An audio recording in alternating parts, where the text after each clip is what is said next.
MIDDLEKAUFF! Hey! Can't stop, won't stop. Reporting for duty. Ham in the building. We got to hurry up and do the show because there's spring training baseball on that John wants to get to. You got to do the pieces as you're running. Oh, the Tyreeks. How many spring training innings have you watched so far? I've watched one half of a spring training inning. John Dickinson texted me the other night. He's like, "You watching the Giants?" I was like, "No, I'm not actually. Thank you. Didn't know they were on." Flip, flip. And yeah, that's what I watched. You know, as a lifetime Giants fan, but a Kapler hater, you know, I have some optimism that there's going to be a regression to the mean this year. And again, I'm pro Farhan, but I'm rooting for a little back to earth from the boys. Yeah, like going on there. Posey's gone, you know. It's like, cool with it. Chris Bryant's gone. Spent a lot of money in that rotation. They're just saving a lot of money for the big Trey Turner free agent signing next year. Where'd he go? Finish second to the Dodgers on that one, but he arbitration $21 million with the Doyers. So who wins? I saw some like passing tweets like Aaron Judge wants 22, Yankees want 17. The judge decides which side to go. Yeah. So it's out of your control. You just throw out a number, they throw out a number, and you make your argument, and then the judge makes the decision. Yeah, that's it's got to be a weird time to be a player in that one. Yeah. Fuck you! You think I'm only worth 17? That's why some teams try to avoid it. They don't want to sit there and tell the player why they don't like them. I know. It's kind of a crazy process. That's what the NFL franchise tag should be. But that's kind of what the NFL is. Like ultimately today, we'll dive into it, but Andy Reid and Brett Veach told Tyreek Hill, we don't think you're worth $28 million a year, right? The difference is in the NFL, you can be like, hey, man, if we could, we would, but there's a salary cap. We just can't do it. I'd love to pay you 28, but all I can pay is 20, right? You can at least say that in the NFL. But then you do feel your value as a player. You're like, I'm only worth a 1, 2, a 4, and another 4, and another 6. So that's my value to you? That's what you valued me at? Then that's what the league valued you at. I mean, we would have taken 2 1s happily, but no one was offering 2 1s. I know. Trust me, we wanted the Jets' 8th pick. They wouldn't give it to us. Yeah, smartly, because guess what, guy? The Jets are not a player away. If the Jets would have got him today, that would have been moronic. I saw this great stat the other day that the Jet, like one of the reasons Drake London to the Jets makes sense, and I don't remember exactly how the stat was situated, but essentially Mitt Romney's grandson played like that. It's because it's because his accuracy target windows was like the smallest in the league, or the biggest, I guess. He was missing his spots by the most. Who's Zach? Basically, Zach Wilson, yeah. And so they need a big guy. And so the idea to me of Tyreek on the Jets was hilarious because it's like Zach Wilson, Teddy 2 yards and Tua 2 yards. Like, that's fantastic. Somebody sent me a meme today of like some animal rolling its eyes. They're like, Tyreek when Tua misses him by 20 yards. Like 20 yards. Tyreek's not catching the ball more than 5 yards down the field. Doesn't matter. That's the beauty of this. Yeah. I also think, though, you know, like Dame Lillard, there were rumors last year, like, could the Warriors swing a big trade? Like, no, the Warriors need like Jimmy Butlers and Paul Georges and Kumingas. They don't need, they got Dame Lillard, the better version, right? They drafted last year Waddle, number 6th overall. Ultimately, Waddle's comp, if he lives up, he'll never probably be as good as this guy, is a Tyreek Hill type player. Like, to me, the best receiving cores are always balance, right? Deebo and Ayuk and Kittle are all kind of different. What made the Chiefs so special is Travis Kelce and Tyreek Hill were like polar opposites.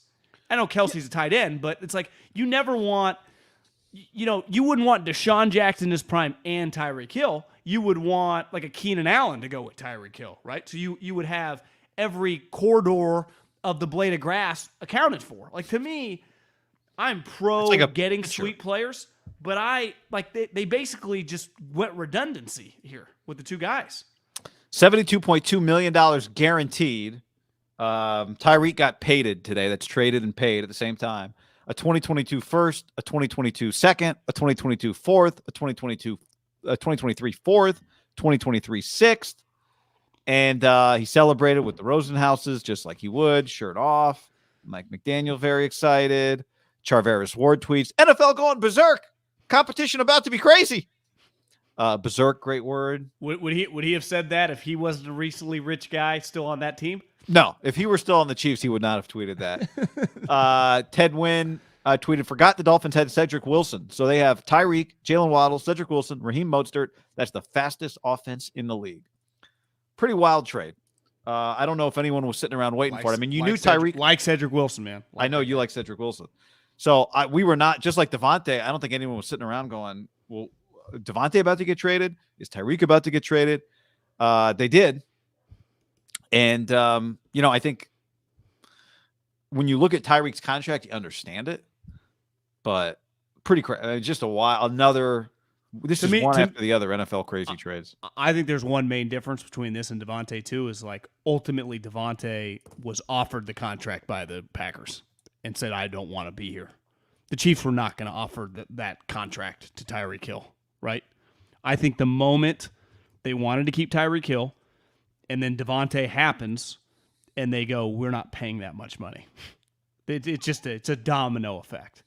And then I would imagine quietly as information comes out, they put out feelers to let people know, like, this guy's available. And then part of these, what'd you call it?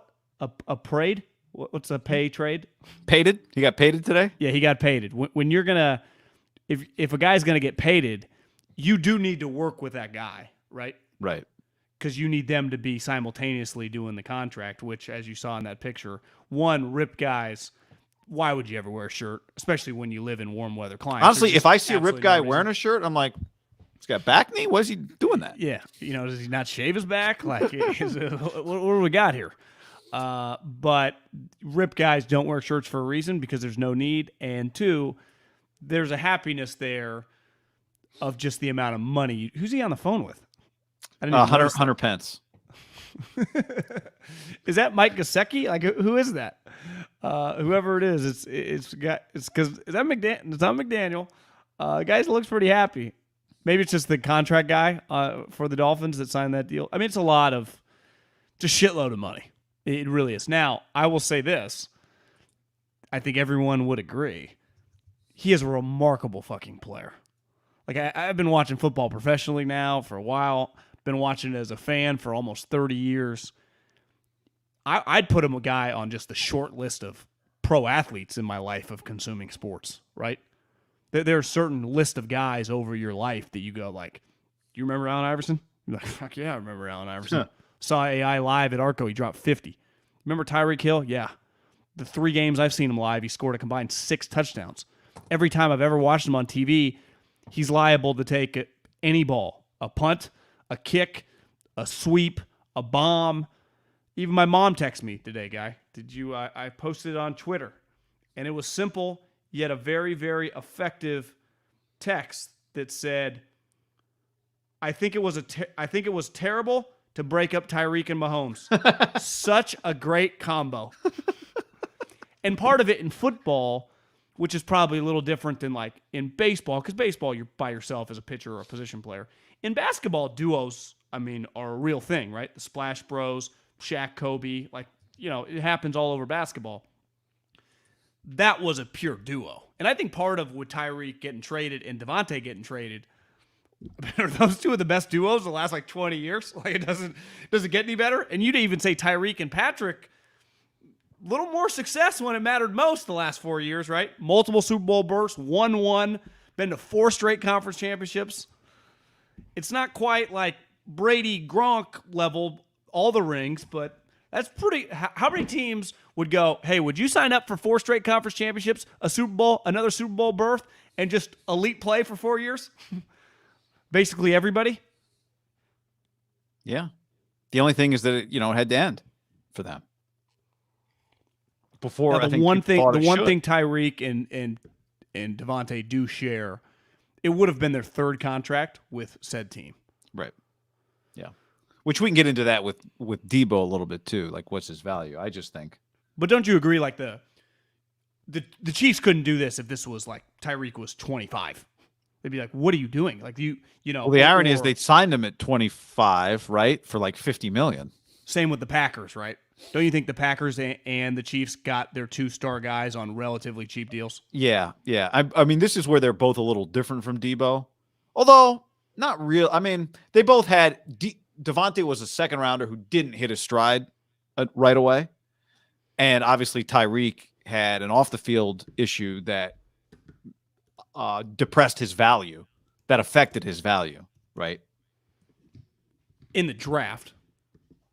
Well, no. When did he? Remember, he never got in trouble for that, though. That it turned out like the chick was lying. Oh, that's true. What? How did that relate to his contract? Was it before Well, or after his last contract? That was his first one. They were like, what to do in the situation that he kicked his baby mama in the stomach or whatever. Yeah. But again, that was piggybacked on why he fell in the draft. Remember, he had a domestic issue, I think with her too, in college. Was kicked out of Oklahoma State, if I remember correctly. So it was like, it kind of snowballed on him. Like, this guy really is a sketchy character, right? Yeah. Once he was in the NFL. Because by his second year, like his second year in the NFL, he has 61 catches, 6 touchdowns as a rookie. By his second year, he was 75-7. By his third year, 87-12. I mean, he hit the ground running faster than Devontae. Yeah. He was a remarkable impact player, I'd say, pretty quickly. One thing I was thinking about, the story starts today with, again, before the trade, teams are working on a deal. Jets or Dolphins. Jets or Dolphins. Jets or Dolphins. The problem for the Jets, right, is their first-round pick is better. The Dolphins ended up trading the Niners pick that they had. And even their second one is Seattle's is not bad. So, no, it's not.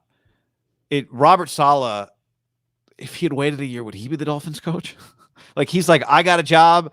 I got this Jets job. Mike McDaniel gets this Dolphins job.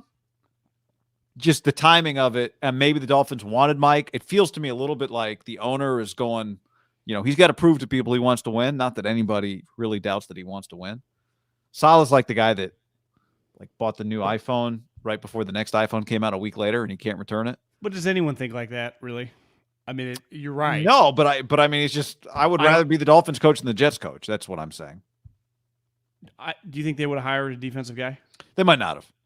But the Niners have lost back-to-back coaches, and it feels right now like the Dolphins job has a lot more momentum than the Jets job does. Yeah, it does. That's all. Well, they got a way better team, right? But you could argue like Tua's farther into his career. Quarterbacks, honestly, while they're different styles, feel kind of similar. Would you want either? No. Honestly, might take Tua over. Tua, if you not hit me, somebody tweeted at me, you got Teddy 2 yards and Tua 2 yards. But Tyreek works with that. I mean, Tyreek to me is a deep threat too, but now you can get him. Yeah, I mean, he's everything. But to me, he can help a quarterback who's having trouble getting the ball down the field. Tua does throw bombs. I mean, that's what he did in college. Throw bombs. Like, he throws a good deep ball. Now, it hasn't really worked in the pros, but, they clearly, I think they got Waddle for that, and now got Tyreek. Like, if you go back to his Alabama highlights, it was bombs away. Yeah. It's obviously much harder. And they just signed 2 linemen. That's part of it. Yeah. I mean, they got a ton of speed on offense. There's just no excuse for him now. It's a lot of pressure. Honestly, sneaky little pressure on the coach, too. Like, I know. It's not like you get the one thing is Saleh gets a much easier landing spot. Play sucks. It's a joke. That would have been, were they just kind of sniffing around to get them to offer more? Could be. Even matter? I mean, it feels like, Joe Douglas, Howie Roseman tree, would be in on a guy like that. But, yeah. I don't know. The money, $72.2 million. That's more than Devontae got. That's the most. And he got what paid. What did Devontae get? 67? 67, yeah. So, Chiefs are worse. A lot of cash. Chiefs are worse today, John. No debating that. Yeah. Now, maybe they'll pivot and get better or won't fall back, and it'll just be worth, they can put some pieces together that make up some of the production. But, right now, I wrote, you mentioned the whole league has to be happy. The defensive coordinators in the league is Giro Avero, UC Davis. Right? Yeah. Patrick Graham, and Yale. Is it Brandon Ronaldo Staley. Hill? I can't read my own handwriting. Well, Brandon Staley is the defensive coordinator of the Chargers. Yeah. Okay. Well, I like going with the other guy's name.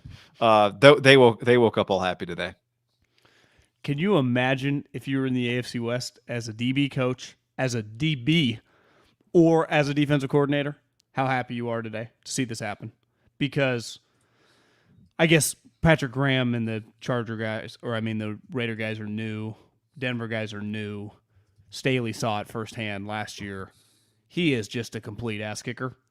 And to me, over the last 4 years, the best team in the league, most consistent team in the league, is the Chiefs. Here's the other thing with the Chiefs. They've won the division 6 straight years. They were winning the division before Patrick Mahomes started. Don't forget.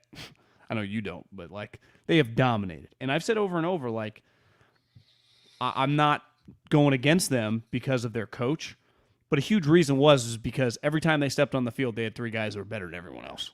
And that was the trio, which I thought is one of the greatest trios in NFL history. These guys can draft. Andy has a long history of, Jeremy Maclins to Deshaun's to Shady's to Tyreek Hill to Kelsey. I'm not worried about them ultimately replacing him, but week 1 and week 8 and maybe even this season, it's even if you hit a home run with pick 29 or 30 to get one of these wide receivers, there is no guarantee he's ready to play at that level year 1, right? Yeah. Now, you could always use one of those picks and do a Stephon Diggs type move, trade for a guy that's under contract that a team wants to get rid of. I don't know if that guy really exists, but you just know the Chiefs think about stuff like that, right? Save money at the same time. But I wonder if they're thinking about it this kind of gives us a chance to reset for the next 5 years, right? Because if we hit on 3 of these 4 first and second round picks, we have in a great position financially to move forward. I think that's kind of their logic, I'm sure. Yeah, and I wonder if they have a guy in mind. Now that they have 29 and 30, and just looking back, they drafted Clyde at the end of the first round 2 years ago. Didn't have a first rounder last year. The year before, their first pick, they took McCole Hardeman in 19, but that was in the second round. Kareem Hunt was a third rounder. They have a long history of not having first round picks, actually, but because Frank Clark, they trade for Orlando Brown, they do everything I want the 49ers to do. So now they have 2. Do they move up? And I don't know, where's Jamison Williams off an injury going to go, or get one of the Ohio State guys? Do they do something? They did it once already for Mahomes, right? Something kind of stunning, where they had to go up a long way for a guy they love. I heard DJ say on his podcast he didn't think, or maybe it was a buddy in the league, maybe I don't know who said this, but it was a credible person, did not think Jameis Williams, even with a torn ACL, was going to be on the board as long as you'd think. He can still go top 20.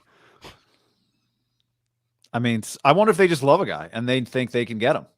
You kind of do the math, you figure out who's going to draft who and where. Wouldn't you, though, instead of, because you could easily package those 2 picks and get to pick 16 or something, wouldn't you just take 2 swings of the bites of the apple there? Or move back? Yes, I would take 2 because swings. Because if you trade up, that guy has to be good. That guy has to be well, good. But with the caveat is we've seen them trade up for when they really believe. So if you really believe, if you think, guys, I've seen Chris Olave, and oh my God, we got to get it's a no-brainer, home run. We're not gonna have to pay a receiver for another 4 years if we get this guy, which is great because we need something like that. I could see that. They drafted Clyde at 32, and it's cool. But what if they did this? Trade pick 29 and 30, and next year's second for Garrett Wilson at pick 14 or something like that. Something like that. Is there an obvious? There's not really an obvious receiver out there. I think the counter is just there are going to be receivers that are sweet there. There are a ton of receivers. You mean at 32 and you had 29 and 30? Yeah. No, they could. And you could also get a corner to fill in for Ward. Boom, boom. You can do multiple things. The beauty, too, if you're them, is you've got the other weapons that you have. You have Mahomes, you have Andy. I think it's the idea that your receiver's not going to be ready to roll year 1. I bet he is in that situation. Tyreek was. Yeah. Tyreek was. So I think they're in good shape. Now, are they going to win a Super Bowl right now? Well, this is why you pay. The reason you pay the quarterback is because it's just not always going to be perfect around them. You know, they're lucky they got the one championship that they did. Not lucky, but they got the one championship that they did. But I mean, these are why real championship windows are like 2 or 3 years, and then you have to redo it. I saw Jeff Schwartz tweet it. Like, it's just a reminder how crazy it is that the Patriots championship window was 2 decades. Well, the Chiefs, I mean, have had an incredible 4-year. They have 4 straight home AFC championship games. They're 2-2 in those games, and they're 1-1 in the Super Bowl. I would say every team beside the Belichick Brady Patriots would sign up for that yesterday, right? Every team in the league. Tampa, what would Tampa do just to get back to another one? We saw how hard they didn't even make the conference championship game this year, right? And they got Tom fucking Brady. Just to get 4 straight, like they've had a pretty incredible run. So if you're big picture with them, like, can we take a step back, set ourselves up more financially to have much more firepower, accumulate some young guys, and then have wiggle room? Okay, we go 9-8 a year. And we come back next year locked and loaded with cap space, some young guys that are going to be even better the following year. Like, we've already proven to the owner, like, no one's on, watch for their job alert, right? I think this is a pretty easy one to just go, like, let's sell at an all-time high. Because we're going to have to pay at an all-time high. There's a distinct difference to me between the Packers and the Chiefs, because I crushed the Packers. I didn't think they got enough. One, Devontae's character is a separating factor of Tyreek. Never been in any trouble, any issues ever. And 2, the Packers wanted to keep him. There's been widely reported they offered him that same contract. He said no. The Chiefs, there is no story that's going to come out to be like, Chiefs offered the same contract. I bet their offer is like, we'll give you 4 for 80, guarantee you 50, right? Do one of those. Like, we'll give you a shitload of money, but then they saw the money that he could easily get in the market. They're like, well, let's pivot. Yeah. To me, their situations are different. Do you agree? The Packers did not want to trade. Yeah, I mean, if you listen to told them, I will not play there. If you listen to Devontae's press conference, as you did and as I did, Devontae, it's pretty clear, was ready to leave Green Bay. He wanted to get closer to family back home. But I mean, in the Bay Area, he talked about he's got a lot of family there that never got to Green Bay to see him, health reasons, that kind of thing. Also, I think he even made a comment like, driving around here, a lot different than Green Bay. Like, I bet Aaron's a little jealous. Devontae got out. Like, Aaron's been trying to get out. I don't know, we haven't talked about this, but I felt that way watching Devontae. Devontae wanted to leave Green Bay, Wisconsin, was part of what it felt like to me. Yeah, I agree. Tyreek's never going to have to put his shirt back on again. Like, it's never going to be snowy. I do think a lot like Aaron wanted to head back this way. Because I think at your core, when you're from the West or you're from the East, you gravitate toward both. Now, whether it's, ultimately, if I ever leave California, like, I ain't going to Florida for tax purposes. I'd go to Vegas for tax purposes before I went. You're drawn to the coasts, right? By the way, did you see Gruden's house is on the market? I actually ran into Bill Romanowski today at the gym. He's like, haven't heard a peep out of Gruden for a while, huh? I'm like, no, I did. Because then we started talking about Deuce. Seriously? How much? I think I have 9 in my head, although I know that's what Posey's house sold for, because 9 in Vegas seems pretty high. Yeah, so maybe it wasn't 9, maybe it was 5. Did you click on the pictures or anything? I saw one picture, huge. You see like a dirt lot, somebody's doing construction. I was trying to is that Derek's house? But square footage? Big pool. Again, I just looked at Posey's today, so I got the Posey 5,000 square feet in my head, or 2,600. Posey's moving? Posey sold his, not Danville. Lafayette? Maybe Orinda? Lafayette. No, not Orinda. Maybe Lafayette. 9 mil. Bought it for 4, sold it for 9. Where's he going? I mean, back home. Yeah. Obviously. I bet Where he's been living anyway. Where he's been.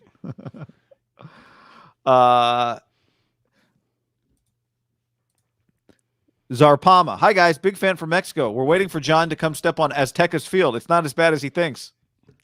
I never said it was bad. The league did. I got a DM from somebody the other day, like, you guys should come to Mexico, and then started dropping the Mexican bar he'll buy us mezcal at.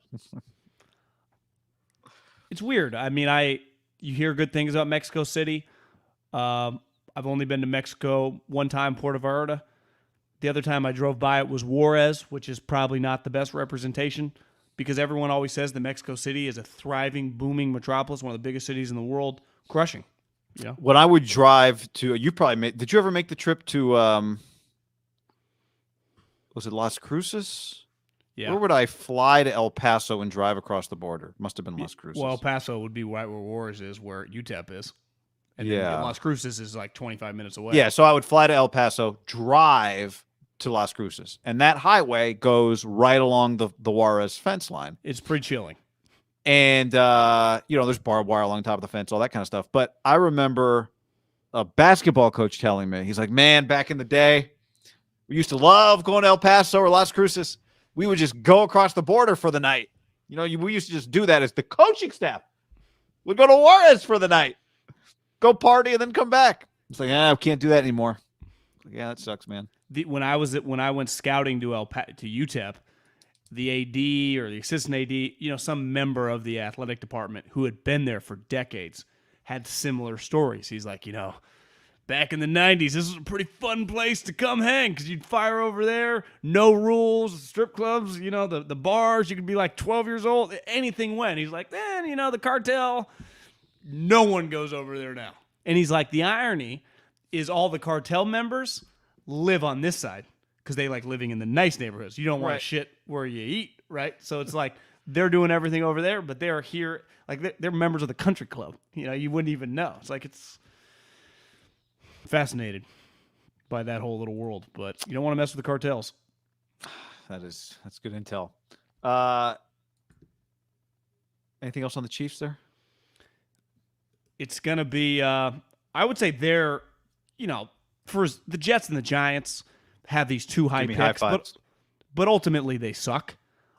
I do think that the Chiefs are just a pretty fascinating, like, what are they going to do with these picks? Because they're a Super Bowl contender, right? I mean, they're one of the best teams in the league. So it's, to me, the Jets and the Giants pick two players each. It's like, yeah, they're combined 8 wins, 10 and wins. Still a Super Bowl contender.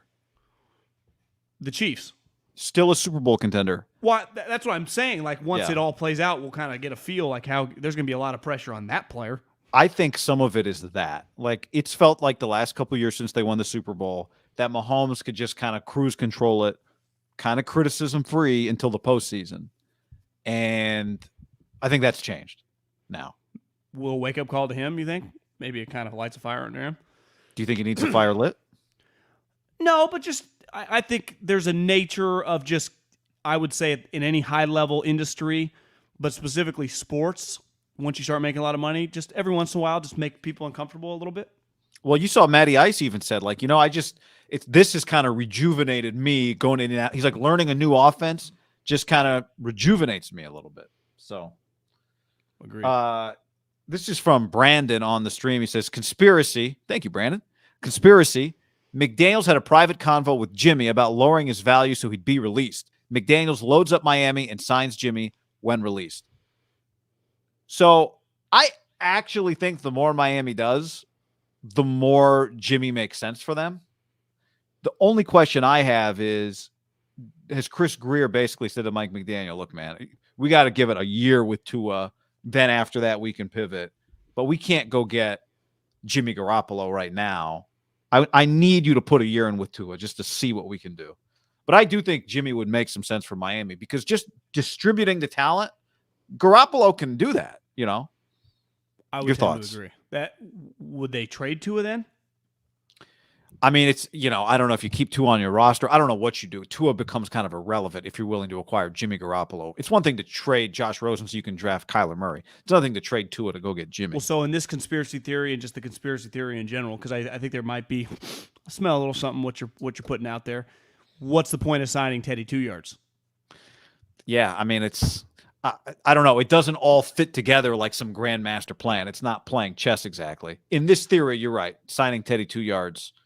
Maybe you don't get Jimmy. I mean, how much did Teddy 2 yards cost him? Nothing. So you got to have another quarterback in case you don't get Garoppolo. I just think if Tua was another year along or if Tua wasn't there, I think it's when you look at this Miami roster, it makes so much sense for Jimmy to be their quarterback. They're going to try to win. This guy wants to make the playoffs. Yeah. Right? You're right. And quarterbacks going with coaches and all that stuff happens a ton. Do you agree that right now it's a little weird? Because if you were the Dolphins, you'd want, Unless the Dolphins have just decided very quickly Tua ain't the guy. And Mike McDaniel has decided pretty quickly Tua ain't the guy. Maybe you got to have OTAs. Check that out. Yeah, maybe this is the deal that the Niners are waiting for, John. Well, they don't have second round pick anymore, though. So? Well, the 2-2s, the John Lynch. Oh, the 2-2s. I forgot about the 2-2s. Atwell's. The Atwell deal. You know, the irony is that in poker, 2-2s, it's just the 2-2s. Not that great. Well, you know, the other irony is like the Niners. If they could have just had Jimmy Garoppolo and just traded for Tyreek Hill. This was their It is the Niners' pick. Yeah. So, anyway, I like that theory. And I think the part about them having a secret little plan, I don't know if that quite pencils, but Jimmy in Miami does make sense. It doesn't feel like the dominoes. Doesn't feel like it's all lining up right now. Yeah, dominoes. All right, John. Pretty good, actually. Woo-wee! John, before we go any further, let's tell the people about Indeed. Indeed.com/ham. Indeed.com/ham. Be like the Dolphins. Be like Chris Greer and Mike McDaniel. You don't have the players on the field with the right skills? The breakaway speed? You go get them. You got to take your shot. You got to take the field with greatness. And that's what the Dolphins are doing, and that's what you can do at Indeed.com/ham. Guys, starting right now with a $75 sponsored job credit to upgrade your job post at Indeed.com/ham. Offer is valid through March 31st, so we're coming down the home stretch here. Indeed makes it easy to hire great talent, like go and land a Tyreek. According to ComScore, Indeed is the #1 job site worldwide. And Indeed delivers 4 times more hires. So you can find people, hard to find guys. You're looking here, you're looking there. You're like, that's the best candidate. Boom, on Indeed. Join more, 3 million businesses. So if you're listening to this, you run a small business, you're part of HR at your company, get on this. Get off those job sites. Get on Indeed and start hiring some sweet people. Take your company next level. Next level. With virtual interviews, Indeed saves you time. You can message, schedule, interview with top talent seamlessly all in one place. They make it easy to connect with your applicants. You don't have to install anything new. Indeed's virtual interviews work from your browser, so it saves you headaches. Interview with no downloads, plugins, purchases. You do it all in one place with Indeed.com/ham. Like John said, $75 sponsored job credit to upgrade your job post at Indeed.com/ham. Offer valid through March 31. Go to Indeed.com/ham to claim your $75 job credit before March 31. Indeed.com/ham. Terms and conditions apply. Need to hire? You need Indeed. Indeed. Well, this is great for the Raiders. Great for the Raiders. Do you know who Tyreek Hill has the most career catches against? I'll give you one guess. I'm going to go the Raiders. The Raiders, John. The Raiders. Yep. The most. He's Chargers right there, right behind. And, no shocker. They're in the division. How many career scores do you have? How many career scores he has against those old Raiders? Yeah, and it's actually shockingly low. This says it's 10. I'm sorry. This says it's 7. 7. Yeah. Does that sound right to you? He's been on the team since 2016, so that's 7 seasons. Maybe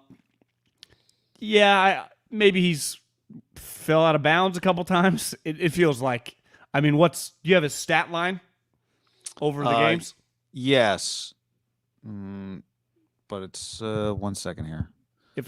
How do you even do this? Where the hell are they? You go to stat preferences. How do you even how do you siphon the team? It's 6. You go to splits. You go to splits. So 11 games. He was 9-2 against the Raiders. He was 11-0 against the Broncos. He was 9-2 against the Raiders. 54 catches in 11 games for 794 yards and 6 touchdowns. Does he fare better against some of the other teams? Not much. I mean, the Chargers was basically the same. 53 catches for 800 yards, so almost identical, and 7 touchdowns. Really identical, basically. Yeah. Chargers. So Denver. Yeah, too. but that feels low. 6 touchdowns feels low. But that's part of the deal. Is him being there just creates all kinds of other problems that don't show up in the box score. Yeah, I mean those. You'd say Kelsey too. I mean, have eviscerated these guys. I'd say the Raiders. I was having this thought over the last couple of weeks, like. This is obviously before Tyreek Hill's no longer on the team. I was going to pick the Chiefs to win the division. And then, at least to win double-digit games. Like, to me, the Chiefs were a playoff team. Now, maybe one of those other 3 teams wins 12 games and the Chiefs win 11.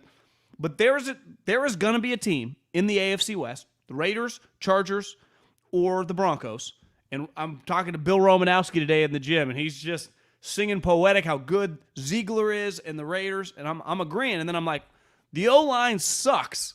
Alex Leatherwood is terrible. And I'm like, they got Bosa and Mack. But bottom line, my point is there is going to be a team in this division, and I guess it could be the Chiefs. You would say, based on Andy's history, very unlikely, that's going to go 8-9. But that 8-9, I bet they were in, 14 of the 17 games. It's going to be like, fuck, we easily could have been. That's just going to happen, more than likely, right? Wouldn't you agree that there's going to be a team in this division that misses the playoffs, but it doesn't go like 3 wins, but goes like 8-9, 9-8, and it's a devastating debacle. Especially if it's the Broncos, Chargers, or Raiders, given how they've moved all their chips in the table. The Chiefs could handle a year back, but I'm going to assume the Chiefs are going to win 10-plus games. But it could be the Raiders, and maybe their fatal flaw is DBs and O-line. Maybe the fatal flaw of the Chargers is their reckless coach. Maybe the fatal flaw of the Broncos is Nathaniel Hackett's not a very good coach. But one of these teams, we don't know which one, is going to underachieve in the sense of their record. And, it could be the Raiders, could win 12 games and win the division. But, they all feel better about themselves today. But to me, that doesn't change in the sense that one of these teams is a lock to underwhelm because it's impossible for them all to win 10, 11 games, right? Yeah. We've seen that. But, I think... Even look at the NFC West this year, which I think on paper was the best division, one we thought we'd ever seen. 3 double-digit win teams, and the Niners, had to barely leap over the line to get there. And the Seattle was a debacle, and it actually wasn't. It's still 7-10. Wasn't that bad. Joseph on the stream says more likely Denver. I agree that it's most likely Denver. I'm betting on Russ coming back better, but Russ wasn't great in the second half of last year, and they have a first-time head coach. I'm with you. The Chargers have flaws with their head coach, but they still went 9-8, and Justin Herbert's just incredible. Their best roster, I'd say, in the league on paper right now. Their roster, yeah. So, and I think Josh McDaniels is going to be a very good coach. I think Devontae is going to fit right in. You're right, though. Offensive line, who knows? The other X factor, and I don't like even mentioning this when it comes to predictions because, yeah, we all agree. But if there's one injury, that throws the whole thing off to a quarterback, These teams have any picks? Thinking about it, feels like a lot of them have traded picks, right? So they're not going to be as active. Kansas City has 2 1s. Okay, well, they're the team. The Raiders do not. The Broncos do not. The Chargers traded away a 2 for Max. They do, but they only have 1 pick in the top 80, right? So it just shows you these are the teams. But the Chiefs are the only team that kind of went the other way. Everyone else put their chips in the middle of the table, which I like, and they should have. Yeah. Yep. So maybe the Chiefs zigged when everyone else was zagging. Get worse, and it'll... Or just throw you off and just make you not take us as seriously, and then we just throw bombs? Well, did it feel like the Chiefs had like a waltz beginning to end really good year last year? Was really weird for 2 months. They went 12-5. Remember, it was like, is the Chiefs dead? October 18th? That was like a topic, just in mid-October. Like, has Andy lost his Mahomes? And then it was like, yeah, they won their 6th straight division, and we're kicking ass going into the halftime of the AFC Championship game, which they hosted. I do wonder if there's any possibility for that game to have repercussions this year.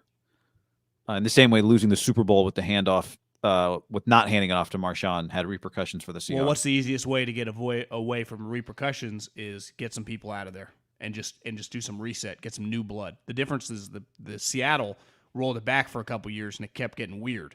So he just removed a guy that could get. Andy just tells Mahomes, you made the right throw. It was Tyreek's fault that Eli Apple tackled him at the 1-yard line. No, but I just think anytime you remove someone, you just create, like you said, what Matt Ryan said, every emotion, urgency, excitement, energy. Like it just, I think Patrick goes, God, I got a little more pressure on me this year. Like it's, because you would say even more than Kelsey, it was just, oh, there goes Patrick throwing it 80 yards, and who would it be? Little 10, zigging around. He'd come under it like this, and it'd be against the Broncos, it'd be against the Chargers, and it'd be against the Raiders. How many games was that legendary, epic Charger game where they were like getting their ass kicked, and then him and Kelsey, remember like Hill caught this ball across the middle and took off and like tied it into overtime, and it was like, is there no one else in the league? Devontae couldn't have done that. What he did, and that was when he did this. Remember, like the 5, and that got him into overtime. And then it was Kelsey like, won it. And then Kelsey won it. Like he had, when those 3 were on, it was like having Steph Curry, Klay Thompson, and Kevin Durant. It's like when they want to flip the switch, there is no, not in this league with these rules, right? And maybe Andy goes, well, these rules are still going to be in my advantage. I fucking pivoted from Terrell Owens, and I ended up a couple years later with Jeremy Maclin and Deshaun Jackson. And then I came here, and a couple years later, I got Travis Kelce and Tyreek Hill. Like, I know what I'm doing. Well, I mean, yeah, the guy has a track record. Tyreek Hill might be one of a kind, but he's not the only great receiver Andy Reid's ever coached or ever will. But not even just coach, right? Found in the later rounds. Yeah.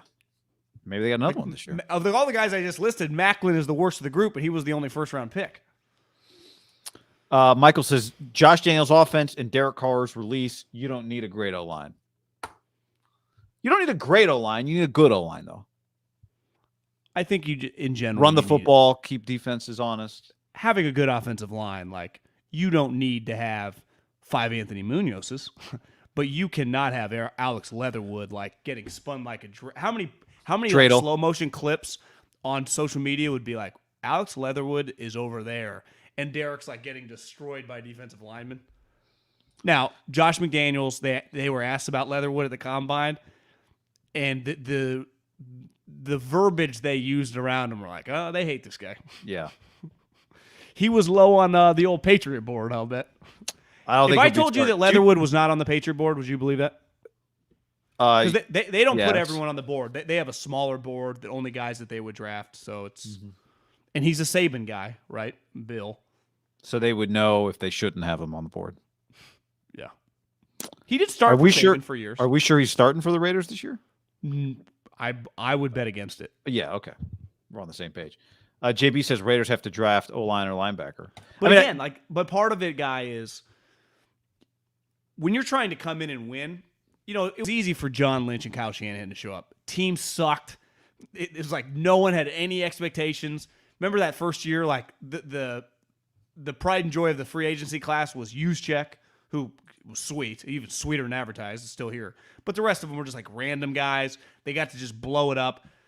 A lot of times when you come in like Patton and Hackett, or Harbaugh, like you want to take some of the good players and hopefully some of the previous draft picks and use them, because you're not trying to like reset and start over. Like ultimately, they would love for Leatherwood. I guess it's in their best interest to like, does this guy have anything? Because he is just on the team under contract at a cheap number, right? So they will try, but they will throw him to the wolves faster, in the sense of like they're not going to force it too long. But it's incumbent upon them, if they're going to be the best, to like try to make it work, right? See if he has anything. Yeah, I mean, you need backup offensive linemen, right? Yeah. But it's also an easy one if you think he's a liability or you don't like him. Wasn't our guy, not our problem. We're moving on. Yeah. This train's going 100 miles an hour. It's not just about signing Devontae. It's about not nursing guys who need their hand held if you don't think they're good enough and they're not your guy. If I tell you Alex Leatherwood's not on the team in a year, what's more likely? He's traded for like a 7th-round pick, or they cut him? Cut. Why would you trade a 7th-round pick for him? Well, maybe a team had him like, a 3rd-round grade on him. You're just like, he's only been in the league 2 years. He's not very Get him expensive. with Chris Forrester? Yeah, I mean, Lakeland Tomlinson. I mean, offensive linemen do, teams take chances. Remember when Davis retired on Balky and they signed Jonathan Martin?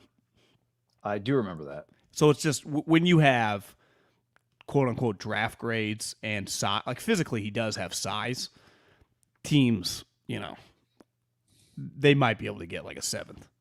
And that's why they got to be careful of like killing him. Yeah. He's actually got a little something, but he's not good enough to start. But we've been impressed with his work ethic and his knowledge. He can learn fast. He's a sponge. Yeah. The note-taking he does in the offensive line meeting rooms. He's great in the room. Mick Lombardi keeps telling me he's staying after, You see Mike Lombardi's son is their offensive coordinator? Mick? Wait, was he on the Raider staff already? No. I thought there was a Lombardi on the Raider staff, and there was one on the Patriot staff. Yeah. Or was there only one Lombardi, and it's the same? Well, I think there's 2. One of them is now with the Panthers. who's like a wide receiver coach or maybe a quarterback coach. Mick Lombardi last year was the Patriots.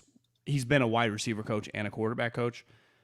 They're both Michael Lombardi, the dude that hosts the podcast, former. Yeah, I know Michael Lombardi. Their sons.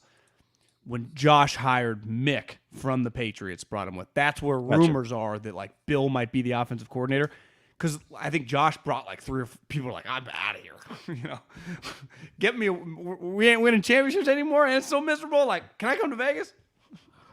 Watch, but Bill's just going, watch this. That'd be pretty great. Well, what if Bill still finishes second in that division against Miami, and the Jets get a bunch of picks as the offensive coordinator and like 6 coaches total on staff? Would that be one in the AFC? Would that be one of his greatest feats if he wins like 11 games again? Yes. I'm convinced if he wins if he's going to the playoffs with Mac Jones, he's a coach of the year candidate every year until Mac separates himself. What if he's the offensive coordinator, and instead of having like he just has like a little thing like this. He's like, just calls it from memory. Doesn't even have a pad. Yeah, it doesn't even have. No pad.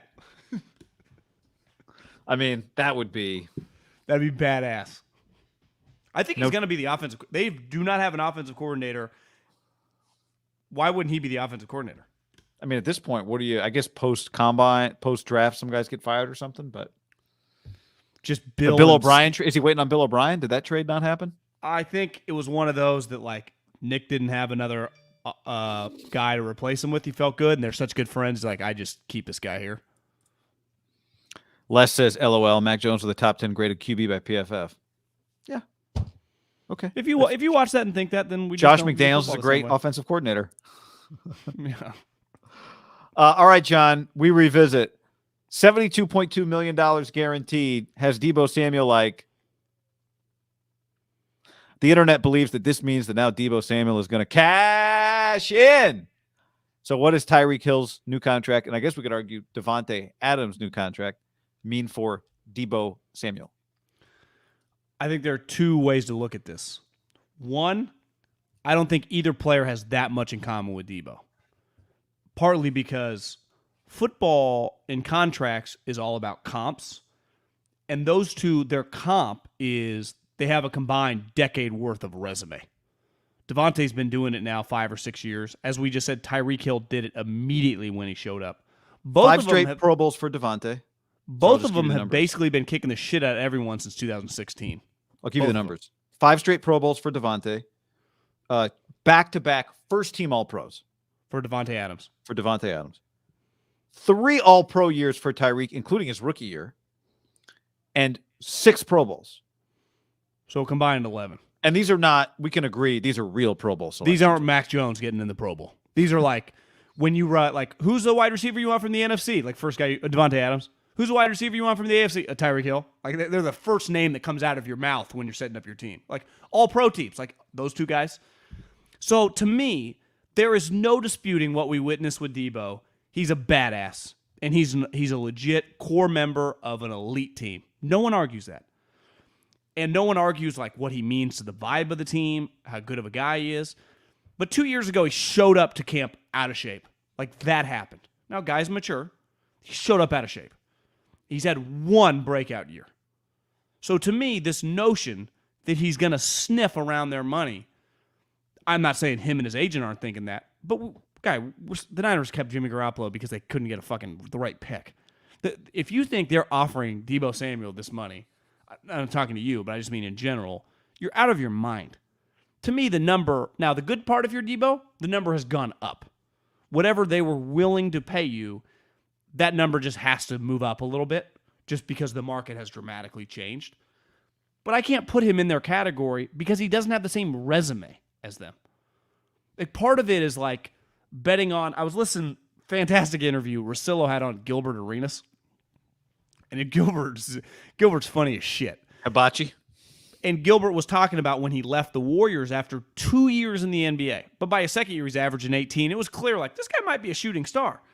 But he's like, I'd only really done it 1 year. So I'm trying to get like $80, $90 million at the time that been the max for a second-round pick. And most teams were offering me like high 40s, low 50s because their thing was like, well, you just haven't done it that long. Like that is something in sports. You haven't done it that long, right? I mean, when I'm getting Devontae or Tyreek, I know this for a fact. They're going to be the best player on the field as long as they're not injured. And part of it is like injuries, nothing you can do. Like Deebo, can you have back-to-back years of just being the best player on the field? You've had one. I think that has to factor in. So I'm on the Niners side on this one of like, I'm paying him. I would give him like, I'd have no problem doing like 5 for 100 and guaranteeing 55 or something like that. But I'm not paying you $28 million a year and guaranteeing you numbers when you haven't done what they've done. And you have also been injured on you have some flaws when you've been on my team. Well, the scary thing is the way they use him, the way they used him last year, part of what has made him so valuable puts him at risk. And it's really a catch-22 for them and for him, right? Deebo, his best tactic may be, I'm not going to hold out. I just refuse to line up at running back. You can run me in the slot. You can put me on the outside. You can hand me some jet sweeps. I'm not doing the Kyle Shanahan run through a brick wall 8 times a game between left guard and left tackle until you pay me because my career is at risk. Like part of it for him is why I think he should take a deal is because of the way they use him. Part of what makes him valuable is part of the reason he should get his money now is because they use him in a way that could put a future contract at risk. I agree with you. I mean, also keep in mind, Tyreek's 28 years old and Devontae's 30.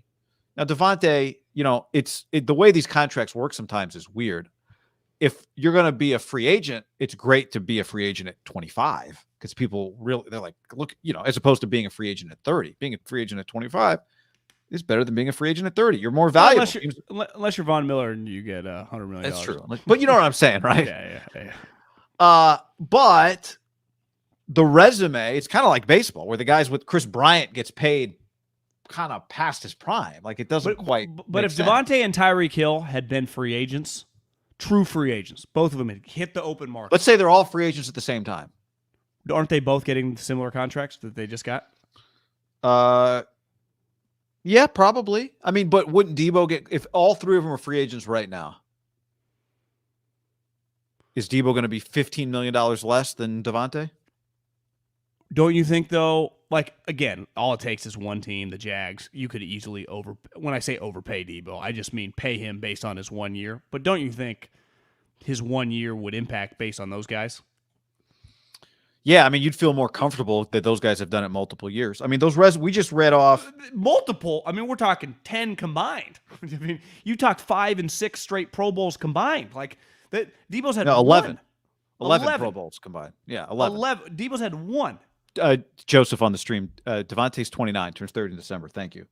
What I was looking at was the next number. So these guys have already signed contracts too before, right? Who? Non-rookie deals, yeah, second yeah. contracts. 2017. Both I guess Deebo too. Both were able to sign after their 3rd year like Deebo, right? Because they weren't first-round picks. Devontae in 2017 signed 4 years, $58 million with $30 million guaranteed. What a deal.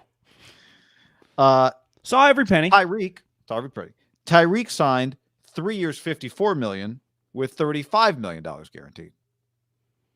God, times were good back then, huh? So, 72, 67, or 66, whatever 65-7, maybe Devontae's number in total guarantees. Michael Thomas got 60 in total guarantees. Amari got 60 in total guarantees. Mike Evans got 55.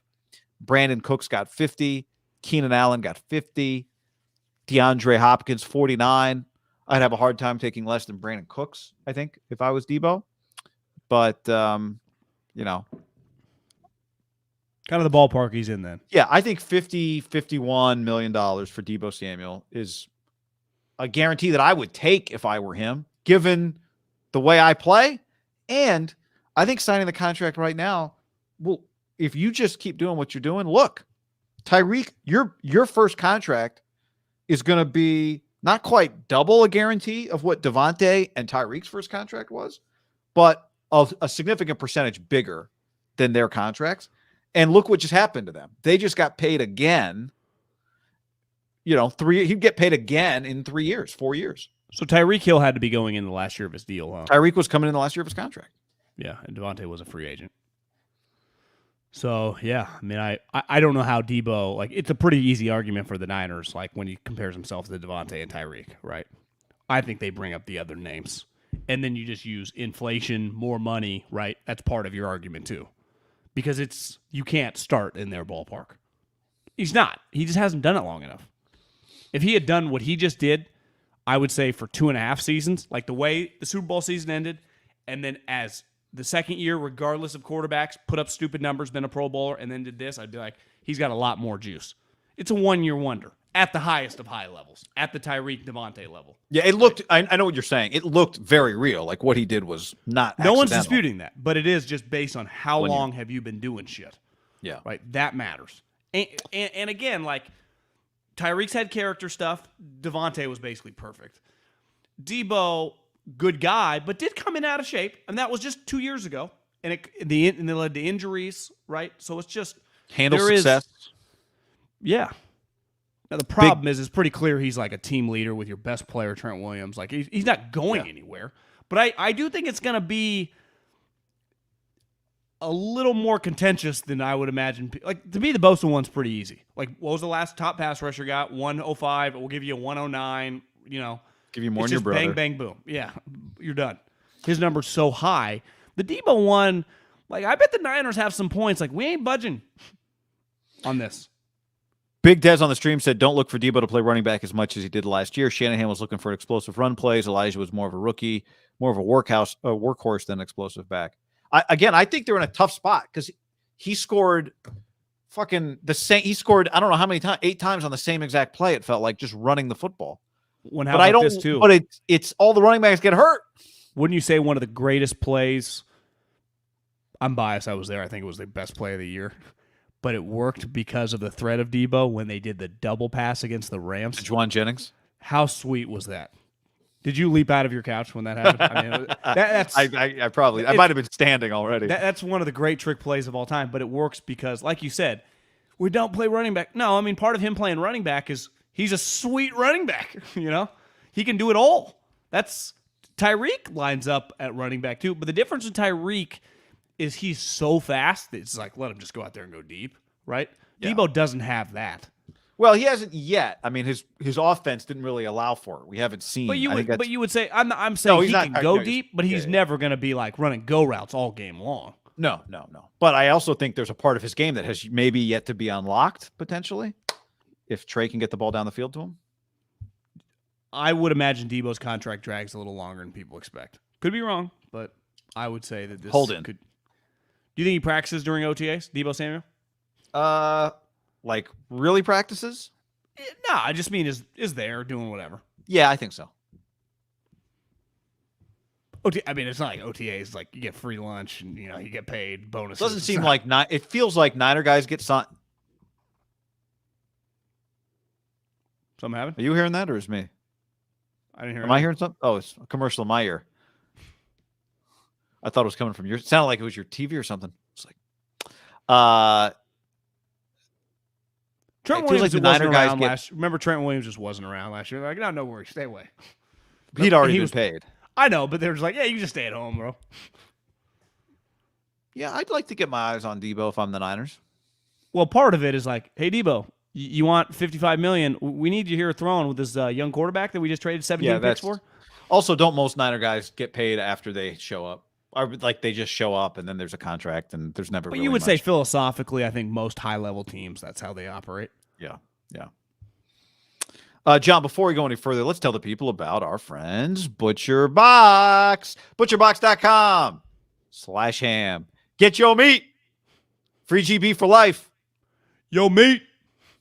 Have you seen my H2 Hummer driving around town, crab walking around town with the license plate?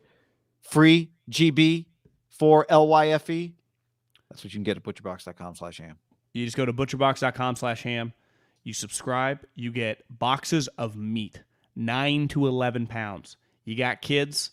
You got roommates. You got a wife you got to feed. You got people who want to come over for dinner. You want to take. You got muscles to build. Yeah, you want to get some protein in you. Gunsies. Come on, guys. Each box, actually, I lowball 8 to 14 pounds of meat, depending on the box you choose. Guy, do you know that's enough? For 24 individual meals, customize your own box, go with one of theirs. Either way, you get exactly what you want. It's so easy. Go look around. This is your chance to shop for ground beef, to never shop for ground beef again. That's right. ButcherBox is giving new members free ground beef for life. Plus, get $10 off coupon. Sign up at butcherbox.com/ham and get 2 pounds of ground beef for free in every order for the life of your membership. Plus, $10 off coupon. Log on to butcherbox.com/ham. Claim this deal now.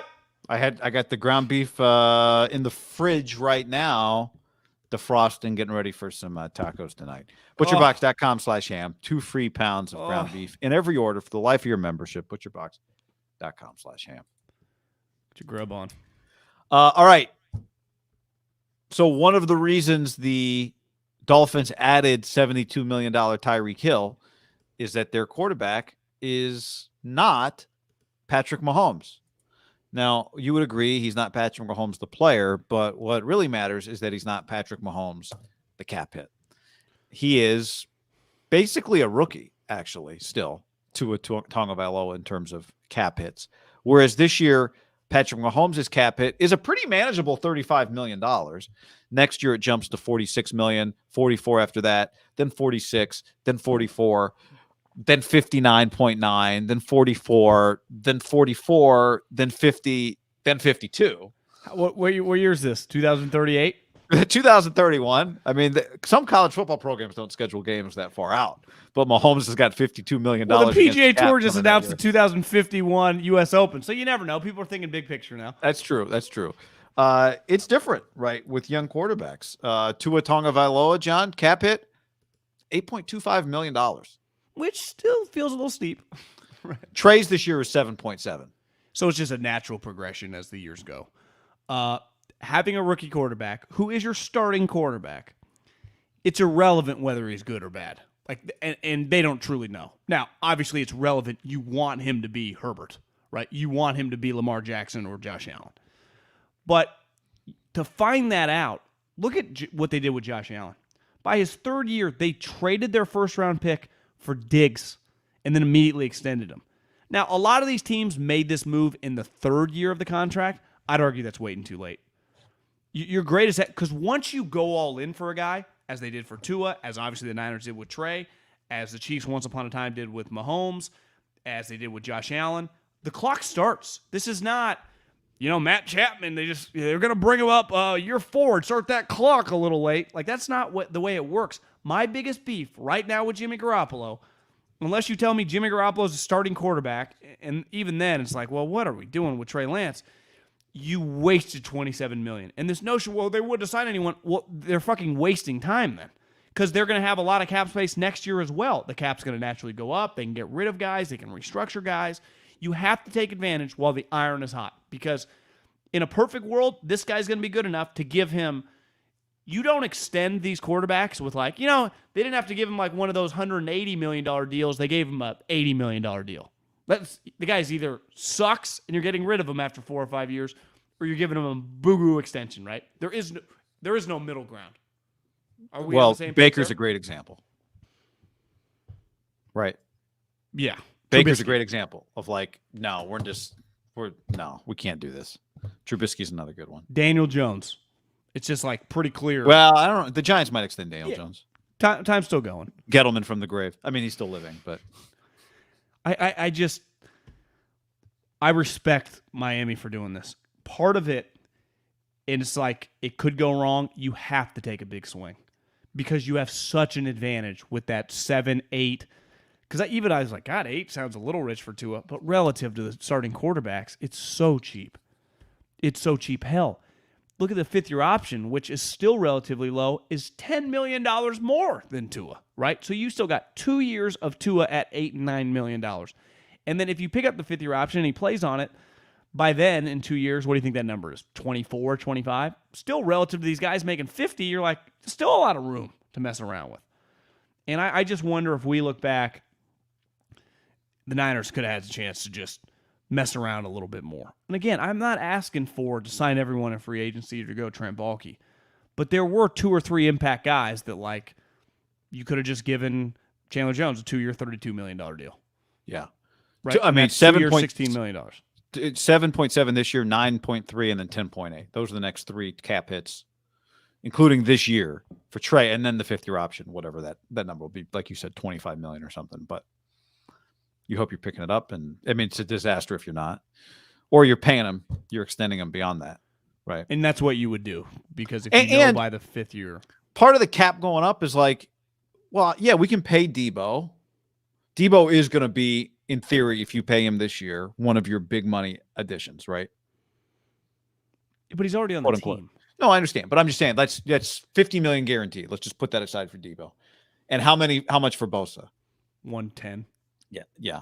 But the cap is like, all these teams are doing this stuff because the cap is going up, going up, going up. When people made the joke, like, see, people say there's no cap, there is a cap. Well, it's like, yeah, the quarterback of the Chiefs is going to be $45 million against it this year, and the quarterback of the Packers is going to be whatever his 50. I don't know what is Aaron's number this year. Or maybe Aaron's number small this year, actually. But the first year you sign the contract, everyone's like, well, how do we sign Deebo and Nick Bosa? The 49ers have an unlimited amount of cash. Yeah, 28 for Rodgers this year. The 49ers, cash is no big deal. They have the ability with the cash on hand and the money they've made to cut 2 checks right now for these guys. So the Jimmy money is irrelevant. Here's the other thing. When I sign 2 guys to 4- and 5-year contracts, I manipulate the cap. Both those guys' cap hits would be very, very small. Now, Deebo's is small, but Bosa's, who like a high pick, right, this year going into his 4th year, I bet he's making $9-10 million. I bet his cap hit would go down. So you actually move the money back. Now, if you're a cash poor team, it gets a little more complicated. You need the money. That's not the category the Niners are in. They are cash plus. And really, most teams in the NFL are not, right? These are not the Pirates. No, even fucking Mark Davis now is like $6-7 million. Here, signing bonus $40 million. Right? And he's going to sign Derek. He signed Chandler Jones. Like all these, because the media deals are so much money that I do think that it's like, I know they operate like they're Farhan meets Friedman meets Daryl Morey, but holy shit. I mean, all these other teams are not operating like that.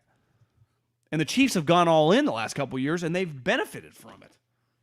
Well, a lot of the teams have. I mean, a lot of teams have gone NBA. The Rams have gone NBA. The Chiefs have gone NBA. Tampa. Like, these are Super Bowl champs. And Tampa's gone NBA. Super Bowl champs. I'm not going to say Miami's gone NBA. Hell, even Bill spent a bunch of money last offseason, right? Bill spent the most money he'd ever spent in free agency, I think, last year. And think about the players he got. Like, he targeted 5 or 6 guys, and they were all made a lot of sense. My only beef is Chandler Jones, him specifically. All the other guys, but it's just like the Niners weren't going to acquire Tyreek Hill and pay him. Yes. Or Devontae Adams wasn't coming to the Niners. No. But just him, you've seen him kick ass. You could have easily afforded it, and all of a sudden it's like, you got fucking Chandler Jones and Nick Bosa. And people are like, how do we pay Nick Bosa? Easily. You just give him $110 million, and you move in the cap. You start Trey Lance. But as long as Jimmy is here, and every day that goes by, I just think there's a 50-50 shot Jimmy just stays. Now, they can, as long as they win, they'd be like, well, see, we didn't even need him. I'd be like, well, you haven't made any progress then if Jimmy keeps playing on your young quarterback who eventually has to start. Part of you even feel better about making these moves when you have Josh Allen or Patrick Mahomes. The Dolphins are doing it more out of desperation. Like the Chargers are doing it more like we're trying to win 3 playoff games. The Dolphins are like, we're just hoping to win 9 games, right? Or 10 games again and be in the mix. The Chargers made the move to Mac as like, we easily got $17 million. Second round pick means nothing to us, and we want to win 12 games next year because we got this great quarterback who makes nothing. And that's, I think, ideally, in theory, best case scenario for Trey Lance. Like after this year, you're like, okay. But you could have helped him out on top of that this year. And they're lucky. The Niners have a core group of offensive players, and they do a good job acquiring offensive skill guys. That's not my worry. But you can never have enough Jimmys and Joes on the other side. We saw their Super Bowl team. They had Jimmys and the Joes. And they kind of did that because Jimmy wasn't that expensive, right? They made a bold move for D Ford. It hasn't panned out big picture, but that year it worked. Alexander? They traded for him. They had drafted, a ton of defensive linemen. They had signed Sherman. Remember, Sherman wasn't that cheap. It was like $9 million a year. And it was a risky move, and then he was an all-pro. To me, Chandler Jones would have made a lot of sense. What happened? What's that? The Rams are mutual interest between the Rams and Bobby Wagner in doing a deal. To your point, this is one of your though. Just letting it out there, like the Rams. Have you the trade today? Well, that's one. Trades are different because it names both teams and they're trying to leverage each other. But still, something is going on in the NFL reporting the last few weeks where these things are getting reported before they're done. It's like they're getting close. Well, why? Because it's trying to drive up the price. Maybe I know. Bob. But who's telling him that? Is Bobby Wagner texting rap sheet? Like, hey man, put this out there. Well, the Rams wouldn't do that. No. Is he trying to get the Niners? Like specifically to get the Niners' attention? See, here's the thing with Bobby Wagner. I would say for the Niners the last couple of years, they traded 2 linebackers last year in camp. Like I would say that's a position doesn't it feel like they know what they're doing? They've made the most out of who they've got. Aziz, great hit, right? They nailed that. Greenlaw, when healthy, is an ass kicker. What did Kyle called him? Mike Tyson when he came back, remember? Obviously, Fred Warner's a stud. Like not anti-Bobby Wagner on the team, but I'd say D linemen are hard to find. DBs are hard to find. Like, why not go get Gilmore too? Like, what? They could. Does the team need Bobby Wagner? I'm not saying you don't need him, but you do not need him. You don't need him, but it would be a signing that would chill people out a little bit, and that's not why you do stuff. But it was just because of the name, right? What you're saying is Chandler Jones is at the peak of his power. Well, 5 sacks in one game, but he plays a position that's harder to find, right? Right. It's just so you overpay a little bit, but it's like I can find. I trust John Lynch, D'Amico Ryans, and the group to find another Aziz or another Greenlaw. Like they're pretty good at that. They had 2 guys they traded in camp at linebacker. I remember a buddy texted me last year in camp. They're like, "What do you think about a guy with 3 names?" I'm like, honestly, I'm not really watching that much training camp preseason film. They're like, God, their linebacker group is loaded. Alshire, you're talking about? No, I'm talking about the backup guys that ultimately got moved. Like they knew that Greenlaw. Who was the guy with 3 names? And Fred Warner. It was one of the guys they traded in training camp. Oh, I got you. So like, during training camp, you just watch loaded units and you go, well, they can't keep them all. Oh, remember there's Jonas Griffith traded to the Broncos? Yeah. I think they had another guy that they cut that was claimed. So, I mean, they had 2 guys that ended up, I don't know how their seasons went, but ended up on 53-man rosters week 1 that they either traded or cut. And my point on Chandler Jones is like, I have faith that they can find the Arden Keys and stuff, but it is harder. Like, what the team was better with Buckner, right? Than Flanagan Fowles? That might have been him, yeah. So it's Cameron on the stream. What happened to Flanagan? I feel like I saw his name on the back of someone's jersey. I'm also just a huge believer in just D linemen. Like, I just think you just get aggressive with top-end talent at that position. They just make everyone look better. Like, when Bosa's humming and Armstead's humming, their defense looks dramatically better, and that's just 2 guys. No, hold on. He was on the team last year. Yeah, they got rid of 2 guys. They signed him, but that's not who they cut. Yeah, they cut a guy at 53-man. They got claimed. Yeah, I don't know. 3 namers. Yeah, somebody else will. I might not even have 3 names. I just felt like. Well, Aziz Alshire is a great 3-name guy.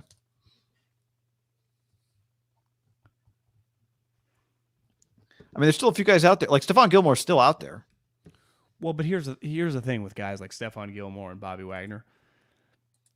They want more money than people want to give them because they made a lot of money. Do you think it's easy to just like ultimately Buster Posey or John Gruden? They're selling their homes. Usually they go into a similar or a bigger home wherever they're going. Like it's like Posey's like, he just moved into this 3-bedroom condo. Like, no, like you don't. It's hard to like stomach. Now it's different in pro sports. Gilmore's been making 18 million. Bobby Wagner was making $20 million. Does Robert De Niro make more for movies now than he's ever made before? He definitely did in whatever, like 05 to 2015 or whatever. It feels like he's super old now, but yeah. Yeah. If he's still. But I mean, does he get if he does a movie this year, does he get paid less for that than he got paid 15 years ago?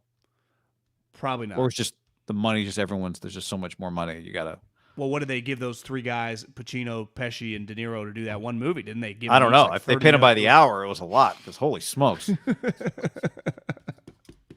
It's a long flick, you know. It was a long flick, man. It's like, hey, what's his name? Scorsese. It's like, we don't got all night here, buddy. Can we pick this pace up here? Jerome says Flanagan's still with the team. Yeah, so that's not who we're thinking of. Melvin Ingram too old to get, says B Zink. Yeah, he's in a different category. Like, if you just want to bring in Melvin Ingram in training camp, I got no problem with that. But like, I'm talking about impact guys, like guys that like. There's like only the Raiders. The Raiders getting Chandler Jones. What do you think if you just asked the Raiders how many sacks do you think you expect from Chandler Jones? Wouldn't they be 12. double digits? Yeah. Hell, even the Colts and they're going to think the Yannick. I bet if you ask the Colts, like, what do you think Yannick can give you? They'd be like 11 sacks. Well, I think the other thing is the Raiders are going to think that signing Chandler Jones makes Max Crosby more valuable. Now Max is going to be better, right? I always think that kind of thing is you spend money in an area that accentuates another area you spent money, and now both things are more valuable. Daniel Hunter, I think, is still out there. I mean, he hasn't been traded. Yeah, I think there's some question marks on him. I think Mike Lombardi, I've heard him say this before in his podcast, which I don't think exists anymore, that Al Davis used to always freak out because he worked for Al for years when a baseball team would be like, our pitching's elite, but we don't have enough hitting. And then you trade like the number 2 starter for a bat, and then you're like, well, your pitching's not even good anymore, right? It's like the opposite of the Cespedes trade. Yeah, so you just remove a strength for a weakness, but then that strength then kind of becomes a little bit more of a weakness, and your strength is improved a little bit. It's why team building is very hard because it's one big puzzle, and every year, like the main difference I would say in football that's different than the other sports, baseball is like this, but you never feel like all the draft picks come up to it takes so long for everyone to siphon through the minor leagues. There is a lot of turnover every year, right? Just in the draft. Like, even if you don't have that many picks, you still get 5 or 6, like even if you've traded some. And then that means you'll probably just sign 8 undrafted free agents. And at the time, undrafted free agents, no one will be like, oh, who are these guys? All of a sudden, 2 guys make the team, and by week 8, you're like, God damn, I love this tight end that made the team undrafted free agent. And then in a couple years, that guy's like a core player. So there are so much new. The amount of new employees in the business is unlike anything, right? It's just the reason the economy in America is always going to keep rolling, because every single year there are going to be a ton of guys that graduate high school that are just ready to hit the workforce. There's million plus, whatever the number is, of college graduates that are just ready to hit the workforce. Football, more like any other sport, just is handed more ready guys. Not all of them are great, not all of them are bad, but just are functional players that come in cheap. You could argue the more money that is out there in college athletics at the elite levels, the more physically ready their bodies are going to be, right? The better nutrition, the better weight rooms, the better everything. With NIL, I do wonder if you start getting more and more guys do what guys did in the COVID year, which is just kind of sit a year, play 2 years of college football, and then wait a year. I don't know. In bank, you mean would the NIL get cut off then? No, but maybe you could make a few $1,000,000 for 2 years if you're a major prospect, right? Nick Bosa was a major prospect without his 3rd year. Or you could argue the opposite's going to happen. That guys who are, I'm a 3rd rounder after my junior year, but fuck, I'm making NIL money here. I'm going to stay. I'm not as desperate to go to the league. Maybe it's the reverse, actually, that you get more 4-year players because guys don't jump to the league maybe out of a financial need as much because they can make NIL money. I can make $2 million here in college. I'm just going to wait a year and boost my stock from a 3rd rounder to a 1st rounder. It's going to be a double whammy. Well, for example, Will Anderson, right? He'd be the number 1 pick in this year's draft. Well, you could argue. See, I saw someone tweet like, Ohio State Pro Day today. You know the guy everyone's buzzing about? CJ Stroud. He's here. Everyone loves him. So he'd probably be the number 1 pick. Not draft eligible, yeah. Will Anderson and CJ Stroud would go easily 1-2, right? Maybe Bryce Young, but he's small. But who knows? But these guys, you can throw him in there too. It's like, why are all 3 of these guys going to play next year? Because I bet all of them are getting 7 figures. So it's much easier to be like, these guys have rallied $2 million for me. It's pretty sweet. I'm not living, Panda Express to Panda Express. Even though the irony is, I bet they all eat dirtier than you think because they're 20-year-old guys. I mean, we eat dirty. Guys are dirty eaters, whether you have a lot of money or not. Like, you're like, I'll swing by Taco Bell. Yes. Just because you're a millionaire does not mean you don't swing by fucking, McDonald's. No. The 6-pack makes you less likely to eat healthy. You're like, the only reason anybody ever changes is because they look like shit. You're like, oh, God, when you're like, I'm already burning calories, right? So those guys, absolutely, like, to me, first round picks, whatever. But I think it's like your third, your fourth, your fifth, some guy who's going to be a 4th round pick, but maybe he's in a financial situation that just going pro is what he needs to do.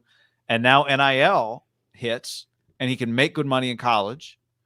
Or some money in college, right? It's not all making $2 million. It might just be, I can make $200,000. I can wait a year. Coach says if I come back and get a little stronger, I can become a 2nd rounder next year. So instead of coming out now when I'm a 4th rounder as a junior, I'm going to come back and play a senior year and try to become a 2nd rounder. I think maybe you see more. Maybe you see more of that. Just spitballing here, but that could be a positive effect for the NFL on NIL. And just keep the improvement of guys more ready to come in when they do, instead of the guys that. Well, like Vita Vea is an example of a guy who was going to come out and be a 2nd rounder, and the coaches at Washington kind of took him through the numbers. The year before, I think Alabama had a interior lineman come out as a senior and get drafted in the 1st round. Yeah, not Jonathan Allen. Could have been Payne. I mean, they had a stretch maybe there for a while. And they kind of showed him like, hey, man, this is the guarantee as a 2nd rounder, pick 33. This is the guarantee as pick like 7, right? It's a big difference. It's like 29 million versus, 8 or whatever it is, 6, whatever it is, maybe less than 6. But I even think those guys are always like worst case scenario. Deron Payne or Jonathan Allen or Vita Vea goes pick 38. I think the issue, the NFL and college coaches have always been like, we got to talk to the guy that. And you see it at like random programs. Like, God, this guy from Washington State's coming out, and he goes in like the 6th round, and he's an underclassman, right? Or he doesn't get drafted. Or to me, any 3rd day pick, it's like you don't need to leave. But a lot of times they feel. I do think some of them feel they hate school, and I understand. Like, I didn't like school either. Like, it bores you. But I think the majority of them, like, I want to help my parents out. I just want to start earning money. You're right. That's to me where it hopefully helps that guy getting drafted pick 210. It's like, bro, you could have gone in the 3rd round. And then to me, it's not even like going from the 6th to the 3rd. The team is much more invested in you as the 3rd round pick. Yeah. Right. That's a good point. Like ultimately Vita Vea or Payne or, whoever, I mean, it's high class problems, right? 2nd to 1st. Yeah. I feel like there have just been so many Pac-12 guys over the last 3 or 4 years. It's like, man, you should come back to school. And then they get drafted in like the 7th round. And then a couple of years, like what happened to him? It's like, he's out of the league. Because you're just starting behind the – and it happens in all the conferences. But I just feels like it's happened in Washington State, a couple guys. Well, they had a running back come out early and go undrafted. Yeah. And then they had a D lineman who got hurt. I think he came out early. Hercules Mataafa came out early, fell. Eventually, the Vikings took him maybe in like – I want to say 4th round, but it feels like maybe it was later than that. And then he got hurt in camp. And I don't think it was a few years ago. So you're right. They had 2 guys. The NIL, you're right. My basketball money so buku, right? It has no impact on guys staying in school. I do think football though is a little bit different because there is. But you have to stay 3 years to begin with, right? So you kind of go in with that mindset. And the other thing is, if you go to a Power 5 school, you're gonna have friends that are like, God, this shit's fucking hard, man. You better be ready when you come to this thing, right? Because once you go to any Power 5 school, by your 2nd year, you're gonna know 4 or 5 guys that are starting in the NFL. Or playing on game days. Right. And you can just be like, hey, man, just be ready. Because this shit, people flying around, schemes, people look like fucking James Harrison and Trent Williams, It's the difference. Like in basketball, like ultimately Chet could easily score 10 as a rookie. Like you come in underdeveloped in the NFL, you always hear the story of the guy that actually becomes something. He's like, that first year, man, I was getting tossed around. It's like, I didn't know if I was going to make it. All right. So that's what we got today, right? Anything else that we got to? I think we attacked it. All right. Well, if anything, we'll be back. It's been a busy week already. We appreciate everybody's love and support and hate. Tell somebody you hate. Tell somebody like that you have a distaste for. Share the show with them. Share the sugar. Do it. Clean Money on the stream says Joey Bart launched a moonshot onto the berm in left center. Balls do fly in Scottsdale, right? Adios, pelota. Yeah, I mean, it's time now, John. There's no Buster Posey. Well, Buster's sitting on his $5 million in equity, somewhere in like the Jupiter, Florida. You remember? It's funny how this works. Like you draft Joey Bart, you're like, what? Joey Bart? They got Buster. What the hell, man? They're gonna trade Joey Bart? It's like, nah, Buster retired and Joey's ready. Joey's a big leaguer now. Yeah, he'll be a 29-year-old rookie. You can never plan for somebody. How old? He's not 29. No, I know. It'd be 27. I mean, it was because where did he come from? Georgia Tech. He had played in college. He's 26. When does he turn 26? December. Okay. He'll be a 25-year-old rookie. Buford, Georgia. But see, that's the difference, right? He should have been, in the other two sports, he'd be a 22-year-old rookie or 21-year-old rookie. Well, I know he's played a little bit in the big leagues, but I mean legitimately like starting player. Yeah, I mean, he would have been up probably in 2019. He's in AA. It's 317. Weird though, right? Because 2020 got funky. That's true. And then he played in the big leagues in 2020. But yeah, you're right. He might have been up. But the reality is, if Buster doesn't retire after one of the best seasons he's ever had, Joey Bart's not the starting catcher of the Giants. Might be their DH this year though. Oh, did that pass? Mm-hmm. So no pitchers are never hitting again? Well, Bumgarner's going to hit. No, Ohtani will hit. But the DH is legitimately universal now. Yeah, did you see the Ohtani rule that they instituted? I did not. What was that? It's a pitcher if a pitcher gets pulled from the game, they're allowed to go to DH. And vice versa. A DH can go to pitcher. Was Costas pissed off about that? I don't know. I have not heard Costas' take on it. I use him as the purist. Were purists a little pissed off about that? That's a progressive rule, wouldn't you say a little bit?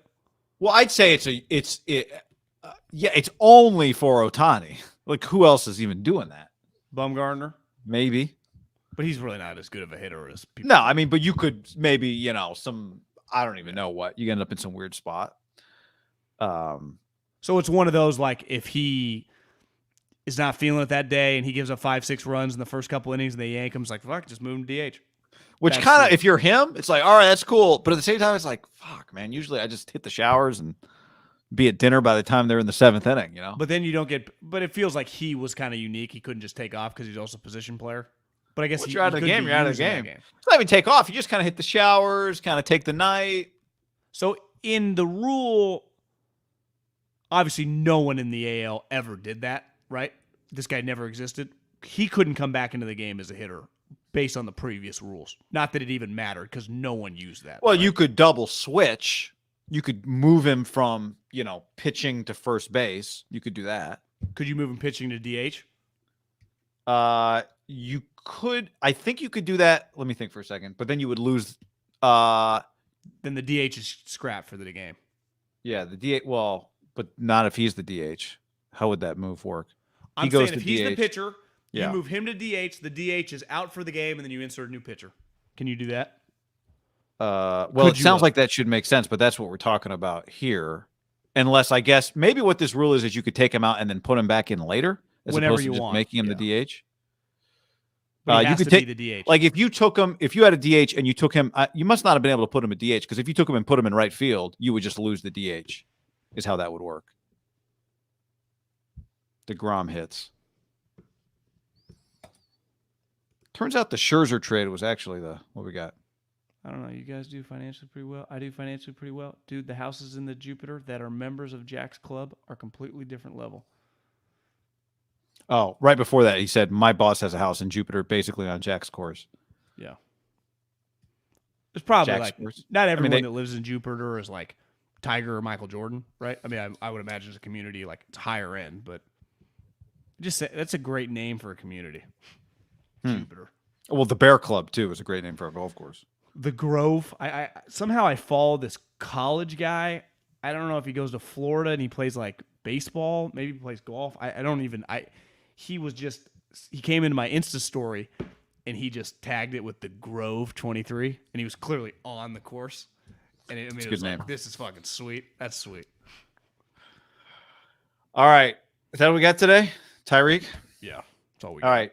See y'all soon. Thanks for hanging with us.